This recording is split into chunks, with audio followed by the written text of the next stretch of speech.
Баршаңызға қайырлы күн достар. Бүгін біз сіздермен үй жағдайында осындай өте жеңіл дайындалатын соус жасап үйренетін боламыз. Бұл соусты дайындау үшін бізге ең алдымен кинза, сарымсақ, пияз, томат, сұйық май, қант, паприка, су, сонымен қатар қара бұрыш пен тұз қажет болады.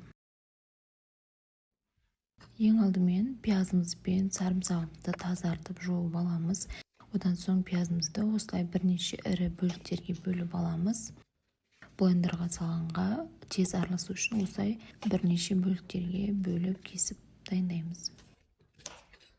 Келесі кезекте блендерімізді ашып, ішіне осы дайындалған заттардың бәрін салып шығамыз.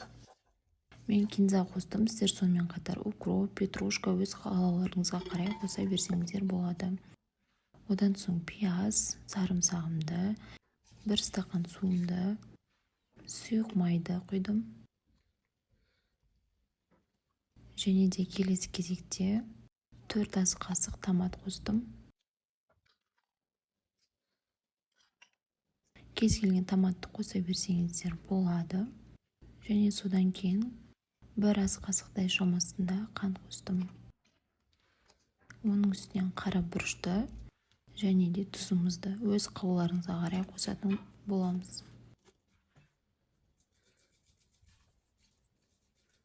Бәрін осылай салып қосып болған соң, үстінен қалауларыңызға қарай ашты болған қаласаңыздар, осындай қызыл ащы бұрыш қоссаңыздар болады.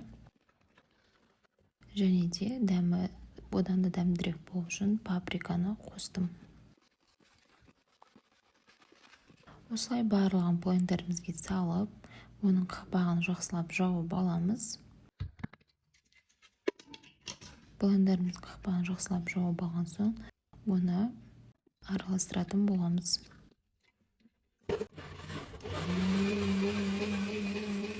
Осылай орташа және қатты деңгейге қойып араластырып аламыз. Соусымыз осылай орташа сұйық болып шығуы қажет. Дайын болған соусымызды ыдыстарымызға бөліп құйып аламыз. Соусты дайындауға бар жоғы 10 минуттай ғана уақыт кетті. Кез келген тамаққа, ет өнімдеріне қосып тұтынсаңыздар болады. Сіздерге видео ұнаса лайк басып комментарий жазуды ұмытпаңыздар. Назарларыңызға рахмет.